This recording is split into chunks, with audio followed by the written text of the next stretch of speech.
Que episódio fantástico de Lovecraft Country. Tá de parabéns, pessoal aí que fez o episódio. Meet Me in Daegu, ou em bom brasileiro, Encontre-me em Daegu.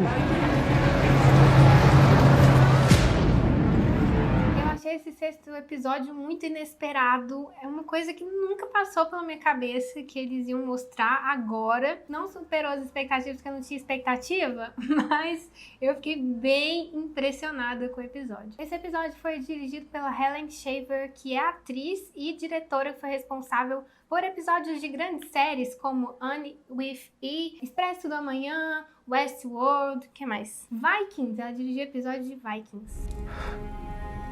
É também um episódio que mostra uma história que estava acontecendo antes, ele tá no meio da temporada, ele dá uma voltada pra gente poder compreender e entender aquele mistério que tava o Atticus ligando pra Dee, ela aparecendo lá como um fantasma pra ele lá no castelo de Arkham, e finalmente a gente descobre o começo dessa história. Que é uma história, como todo mundo viu, de guerra. Daegu, inclusive, tem um capítulo muito importante e muito triste nessa história do conflito da Coreia, porque foi lá que foram assassinados 3 estudantes, ainda quando o país estava sob tutela da União Soviética e dos Estados Unidos da América. Eles tinham acabado de passar pela Segunda Guerra Mundial, estavam ainda tentando entender o que eles iam fazer com esse território, e aí houve um consenso de que a Coreia seria um território independente, seria um país independente, porque até então, até a Segunda Guerra Mundial era uma colônia japonesa, do Império Japonês, e então eles resolveram que ia ser independente, mas ainda não tinha entrado em acordo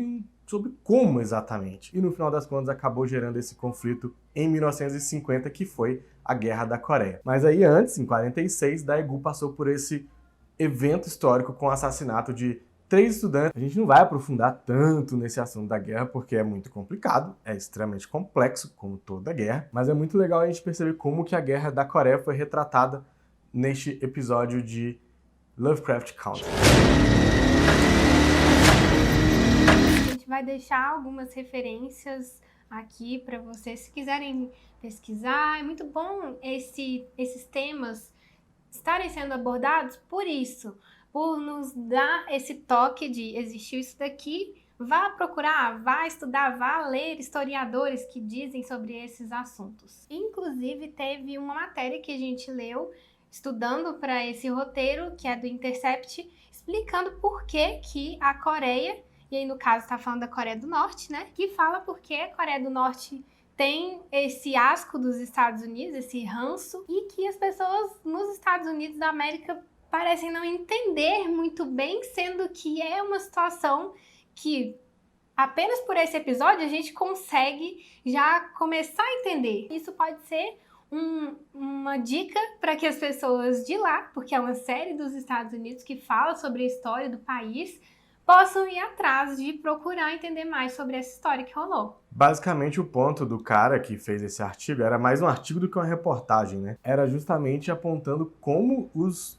estadunidenses não conhecem a história do próprio país e como a Guerra da Coreia, que foi uma guerra muito importante, ela acontece entre a Guerra do Vietnã e o fim da Segunda Guerra Mundial, passa quase que em branco, né, na sociedade. As pessoas não discutem sobre ela, não falam sobre ela. É um capítulo meio escanteado. E, assim, pessoas foram dizimadas. Milhões de pessoas morreram nessa guerra. Tem episódios de crimes de guerra cometidos pelo exército dos Estados Unidos da América. Tem um episódio brutal que foi o massacre das Ligas Bodo, quando o então ditador Syngman Rhee executou milhares de norte-coreanos. Na verdade, eram milhares de pessoas. Não tinha essa diferenciação, sob o crime de comunismo. Então, pessoas que eles acreditavam estar ligadas ao comunismo, que eram simpáticas ao regime da Coreia do Norte, e, inclusive tem até a coisa do nome, né? Tipo, Coreia do Norte é um nome como ele é mais conhecido aqui no Ocidente. As pessoas tratam como a República Democrática Popular da Coreia. Então, esse ditador, o Rhee, da Coreia do Sul, comandou esse massacre de pessoas, de civis, que eram acusadas de serem comunistas. Tem documentos sobre isso, tem afirmações do próprio exército dos Estados Unidos da América que estava no local e viu acontecer todo o massacre. E, inclusive, gerou reações diplomáticas na época do Reino Unido, por exemplo, que era um país aliado dos Estados Unidos na guerra. Enfim, não é algo que assim, as pessoas dizem. Não, tem documentação sobre isso. Militares de alta patente do exército dos Estados Unidos também afirmaram, anos depois, sobre os horrores que eles cometiam na Guerra da Coreia. Então, é uma guerra que é, de certa forma, esquecida e que é muito importante na história dos Estados Unidos da América e, obviamente, na história da Coreia também. Até porque gerou um dos países, acabou gerando, né, esses dois países que são hoje uma das zonas mais militarizadas do mundo. E é muito curioso na série como que a Ji-ha lida com essa situação, porque ela adora os filmes dos Estados Unidos que passam no cinema em Daegu e que ela ama lá ver a Judy Garland, Gene Kelly, enfim. Ao mesmo tempo em que ela vê o que esse exército está causando no país dela. São execuções sumárias que acontecem no meio da rua. O exército pegava algum suposto comunista e assassinava no meio da rua mesmo, aos olhos das pessoas, como se fossem exemplos, né? Também tem um conflito em ela ser uma enfermeira tratando desses feridos de guerra. Tem um cara lá no episódio que até fala que não quer ser tratado por ela, por elas, pelas enfermeiras que são coreanas, e bate nela, puxa o braço. Então é um conflito muito grande, né? Imagina isso, ser enfermeira e receber esse tipo de tratamento e ter que tratar as pessoas que estão fazendo o que fizeram com o seu país. Outra parte muito legal desse episódio é como ele nos apresenta mitos, lendas coreanas. Quando ele nos apresenta a Ji-ha, ele vai aos poucos mostrando da personalidade dela. Tem aquela parte que é bem estranha, causa um estranhamento, que a mãe dela fala que ela tem que trazer um homem pra casa. A gente fica, será que a mãe dela quer dizer que ela tem que casar? Que é muito diferente isso, assim.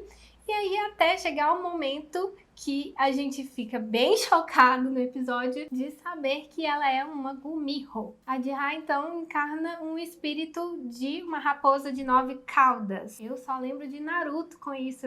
Na hora me veio as lembranças de assistir Naruto e fiquei confusa. Pensei, essa lenda é da Coreia e o Naruto é japonês, mas peraí que tem alguma relação que a gente vai falar. Tem no Pokémon também. Ah, tem? O Ninetales. É interessante como esse espírito, como essa lenda é descrita no episódio. Convocado na forma de uma bela mulher para vingar o mal feito pelos homens. É o que a gente vê mesmo. Também existem muitos mitos relacionados a raposas no Japão, na China, na Índia. Kitsune é como esse mito é conhecido no Japão. Ele descreve essas raposas muito inteligentes, muito sábias, que podem ter até 9 caudas. Eu tava lendo que tem na tradição japonesa uma questão dos 100 anos. A raposa vai ganhando caudas e aí quando ela chega no ápice, aí ela tem 9 caudas. Tem a ver com o episódio que a Ji-ha tem que matar, supostamente tem que matar 100 homens para se livrar e para voltar a ser ela mesma. Há uma variação de interpretação e como que esse mito é passado para frente de acordo com o tempo, de acordo com as culturas, de acordo com os países. Se as Kitsune são vistas como sábias, espertas, que tem até a ver um pouco com a ideia da raposa que a gente tem também por aqui, né? Um bicho que é matreiro e tudo mais. Na Coreia ela tem essas conotações um pouco mais negativas, de ser um monstro que se apodera das almas das pessoas, comendo os fígados e os corações. Mas aí tem algo muito curioso, que essas características também foram passadas para frente a partir de algumas interpretações japonesas também. Pode ter a ver com a própria colonização da Coreia, né? É um mito que varia, ele não dá para falar que eles são sempre assim ou assado. Depende muito do tempo, depende muito da cultura. E é muito bacana ver como que a Ji-ha, de certa forma, foge do destino que estava traçado para ela, porque ela deveria matar esses 100 homens para que a mãe dela pudesse ter a filha de volta. Eu gostei de como esse episódio nos apresentou, nos introduziu a essas lendas e mitos, sem ser expositivo demais, né?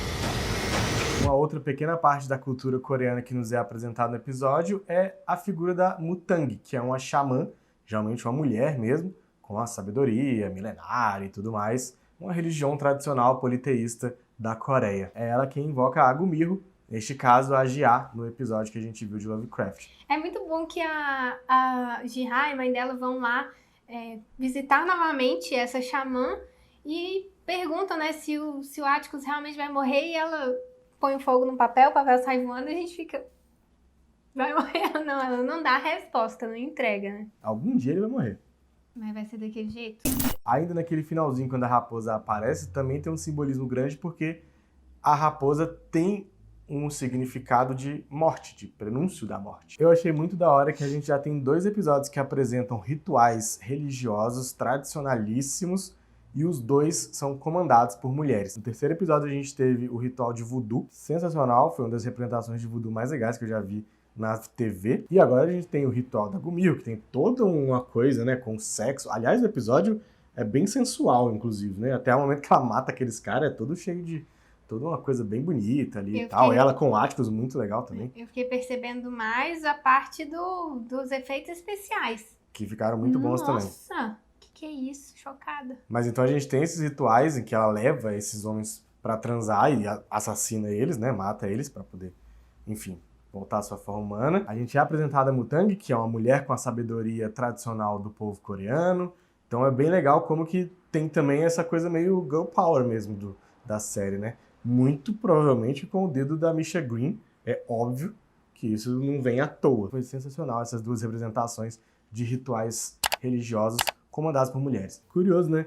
Porque aí você tem os dois rituais que foram apresentados até agora comandados por mulheres, são coisas do bem. Enquanto toda a feitiçaria que rola da parte dos filhos de Adão é uma coisa meio pro mal, né? São pessoas que estão só ávidas pelo poder, querendo dominar o mundo com a magia branca deles lá, que eles chamam de magia branca, e que na verdade é quase que uma seita supremacista, né?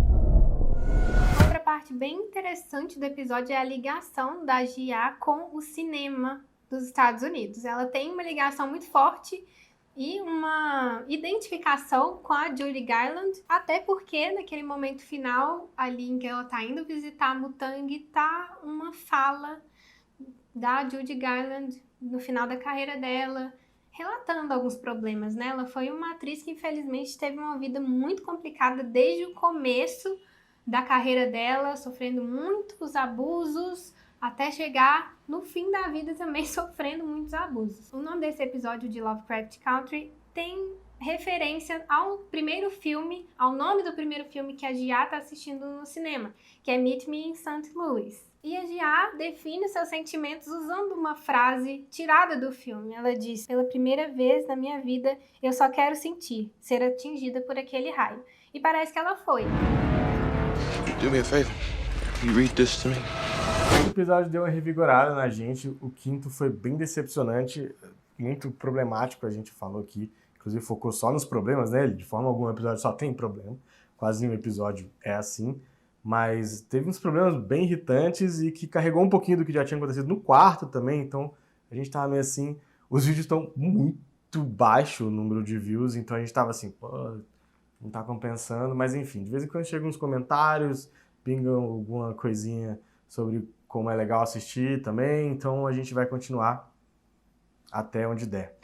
Mentira, a gente vai até o final. Muito obrigada a você que está assistindo esse vídeo, que assistiu aos nossos outros vídeos. Você é muito importante, não é porque tem só 50 views que não é importante, é muito importante. É mais importante ainda, deixa aqui nos comentários o que você achou desse episódio, se surpreendeu também.